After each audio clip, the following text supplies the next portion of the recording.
everyone. I'm over here with Dr. Marrable and Aubree from Fantastic Smiles, and there's a conversation that I want to have with both of you that people may or may not know what it is, because I thought I had it, and we're talking about gum disease. What is the correct terminology when we say gum disease? The correct and formal terminology for gum disease is actually periodontal disease.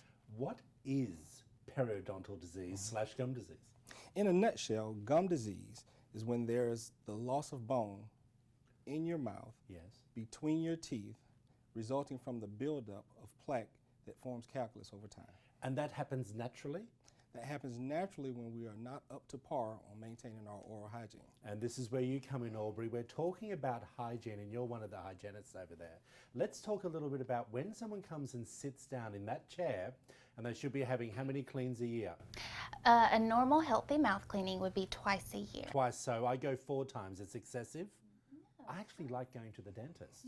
I don't know why. I find it relaxing. What are you seeing when they come in? What are the main concerns? Do people know they have gum disease, or is it something that you inform them about? It's both. Sometimes Really? people will call because they have bleeding gums, and sometimes they are not aware at all. They just haven't had a cleaning in a while, and Okay. I inform them.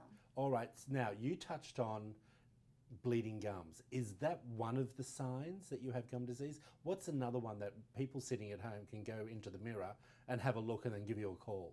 Well, the other most common sign they would see is the buildup of debris around the edges of their teeth where it meets the gum. Okay. Another very common and actually one prevalent sign is that they would notice they have persistent bad breath. Oh, I never thought of that. Persistent. Persistent, like continual. Well, the cause of the bad breath is actually beneath their gums, where they can't address it with a toothbrush and toothpaste. Okay. And so as long as that debris is down beneath their gums, they can't get rid of the condition. All right, let's go back to the treatment of gum disease. What are you doing in the clinic to fix this issue? When I see the patient, we will end up taking a series of radiographs to determine the bone level, where their teeth is, and any buildup. Sometimes there's a lot of buildup, tartar, plaque could be there, and it shows on the radiographs. Okay. Also will be, every tooth has a little turtleneck pocketed gums around it, and I measure using a periodontal probing tube Yes. or instrument to see how the height of the bone, and I determine to see I got you. what stage of periodontal disease, if they have it, or gum disease Yes. that they're at. Now, interesting, because I remember I was flossing my teeth one morning and they started to bleed. I immediately called the dentist and I went, oh my gosh, I've got gum disease, I need to come in immediately. I look at Wikipedia too much. I see. Okay, it's a bit of a problem.